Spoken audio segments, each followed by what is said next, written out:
Everything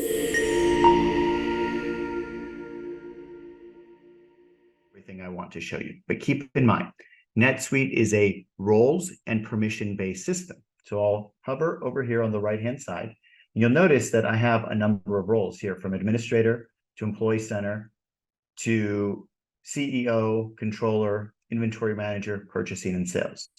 Each one of these roles has specific permissions for what they can and can't see and for what they can and cannot do. And that's important because in a system like this that is housing your financials and your orders and your vendors and your customer list, you want to be able to control what can be seen by every individual in the organization.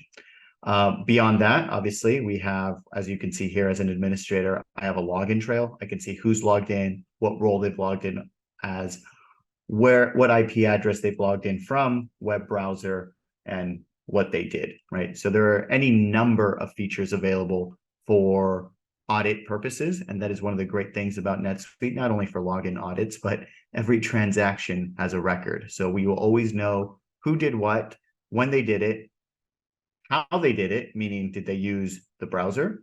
Did they use a script? Did they use an API, a workflow? Any number of ways that system records can be changed, it will be captured by the system.